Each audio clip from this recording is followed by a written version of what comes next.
ആളുകളുടെ പ്രായം പെട്ടെന്ന് കൂട്ടുന്ന ഒന്നാണ് മുടി കൊഴിച്ചിൽ അഥവാ കഷണ്ടി കയറൽ. ഈ മുടി കൊഴിഞ്ഞു പോകാതിരിക്കാൻ ഇനി അഥവാ അതിൻ്റെ ഡെൻസിറ്റി കുറഞ്ഞു പോയെന്നാൽ അത് വീണ്ടും ഒന്ന് മുടി വളർച്ച ത്വരിതപ്പെടുത്താൻ നമുക്ക് എന്തെല്ലാം കാര്യങ്ങൾ ശ്രദ്ധിക്കാം. നമസ്കാരം, ഞാൻ doctor Bibin Jose, Pazhama medical centre, Pala, Kanjirappally and Sultan Bathery.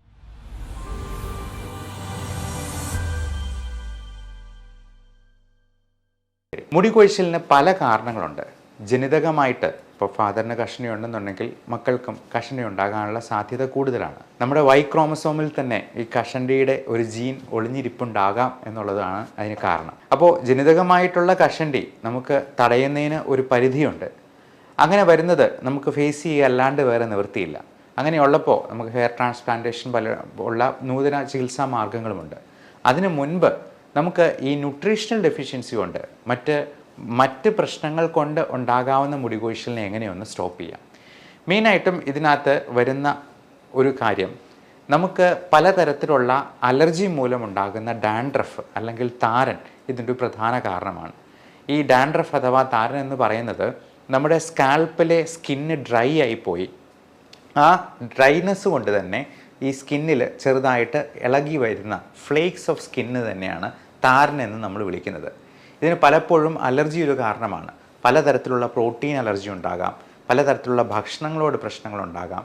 ഇനി ഈ അലർജി ഉള്ളവർക്ക് തന്നെ സ്കിന്നിലുണ്ടാകുന്ന ഇൻഫെക്ഷൻസ് അത് ഫംഗലായിരിക്കാം അല്ലെങ്കിൽ പ്രൊട്ടോസോവലായിരിക്കാം.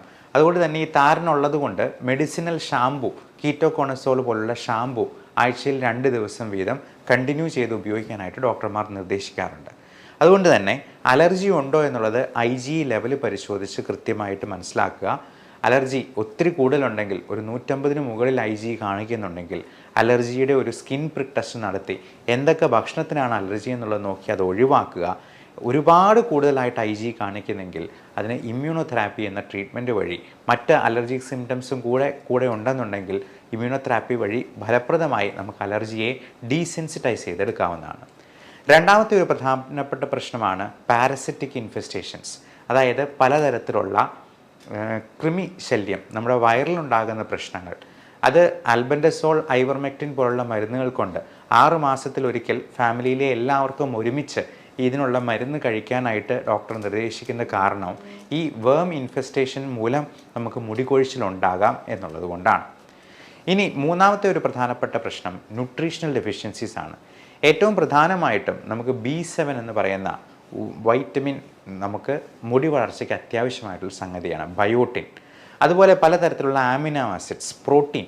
പലപ്പോഴും ഡയറ്റ് ചെയ്യുമ്പോൾ, വണ്ണം കുറയ്ക്കാനായിട്ട് ആൾക്കാർ ഒത്തിരി ഡയറ്റ് ചെയ്യുമ്പോൾ ഒക്കെ ഈ പ്രോട്ടീൻ ഡെഫിഷ്യൻസി മൂലം മുടി പോലും കൊഴിഞ്ഞു പോകാനുള്ള സാധ്യതയുണ്ട്.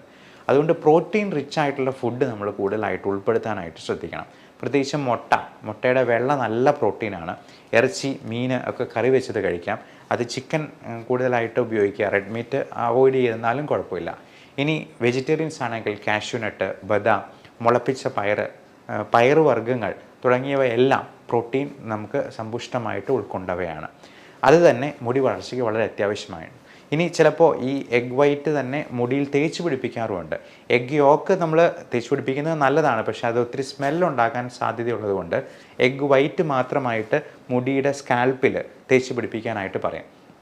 പലപ്പോഴും ഈ എണ്ണയും അതുപോലുള്ള ഈ ലേപനങ്ങളും ഒന്നും നമുക്ക് ഒരു മസാജിങ്ങിൽ കൂടുതൽ, ഒരു ബ്ലഡ് സർക്കുലേഷൻ ഉണ്ടാക്കാം എന്നുള്ളതിൽ കൂടുതൽ അതിന് കൂടുതൽ എഫക്റ്റായിട്ടൊന്നും ഉണ്ടാകാൻ സാധ്യതയില്ല എന്നുള്ളത് കൊണ്ട് ഈ എണ്ണകളിൽ എത്രമാത്രം അത് പലതും അലർജി ഉണ്ടാക്കാൻ പോലും സാധ്യതയുണ്ട്. പലർക്കും തേങ്ങ അലർജി ഉള്ളവരുണ്ട്.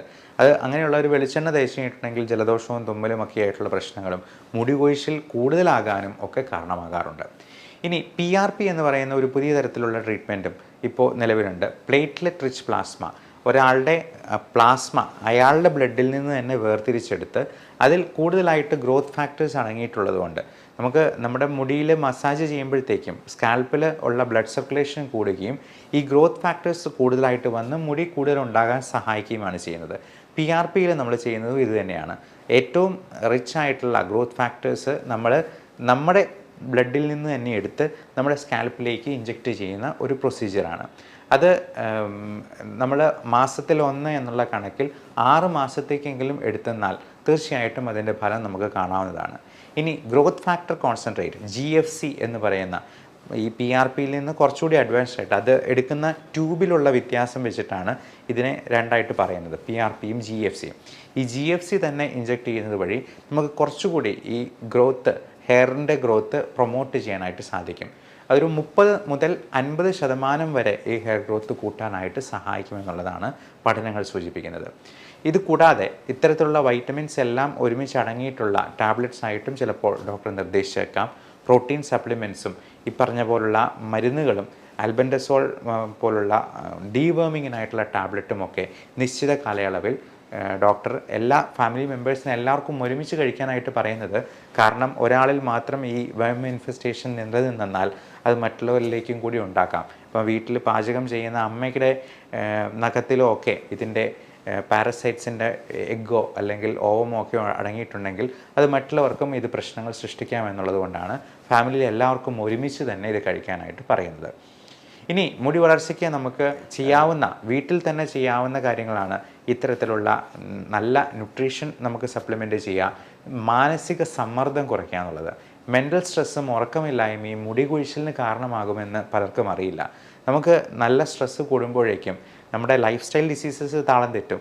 പ്രത്യേകിച്ചും ഡയബറ്റീസ്, ഹൈപ്പർടെൻഷൻ, കൊളസ്ട്രോൾ പോലുള്ള കാര്യങ്ങളുള്ളവർക്ക്, PCOD, ഫാറ്റി ലിവർ, അമിതവണ്ണം തുടങ്ങിയവയുള്ളവർക്ക് ഒക്കെ ഈ മെൻ്റൽ സ്ട്രെസ്സ് ഇതിനെ താളം തെറ്റിക്കാനായിട്ടും ന്യൂട്രീഷണൽ ഡെഫിഷ്യൻസീസ് കൂട്ടാനായിട്ടും മുടി കൊഴിച്ചിലുണ്ടാകാനായിട്ടും പ്രായം പെട്ടെന്ന് കൂടാനായിട്ടും കാരണമാകും. അതുകൊണ്ട് ഇത്തരത്തിലുള്ള കാര്യങ്ങളെയെല്ലാം ഒരുമിച്ച് ഏകോപിപ്പിച്ച് കൺട്രോൾ ചെയ്ത് ട്രീറ്റ് ചെയ്തെന്നാൽ മാത്രമേ മുടി കൊഴിച്ചിലിന് ഒരു ശാശ്വത പരിഹാരമാവത്തുള്ളൂ. ഇനി അത് നമുക്ക് നമ്മുടെ കൺട്രോളിൽ നിൽക്കാതെ പോകുമ്പോഴേക്കും ഹെയർ ട്രാൻസ്പ്ലാന്റേഷൻ പോലെയുള്ള അതിനൂതന ചികിത്സാ രീതികളും ഇന്ന് നിലവിലുണ്ട്. അതിനെക്കുറിച്ച് നിങ്ങൾ ഡോക്ടറോട് ചോദിച്ച് മനസ്സിലാക്കുക. എല്ലാവർക്കും നല്ല ആരോഗ്യവും നല്ല സൗന്ദര്യവും ഉണ്ടാകാൻ ആശംസിക്കുന്നു. Love and regards, doctor Bibin Jose, pulmo medical centre, Pala, Kanjirappally and Sultan Bathery.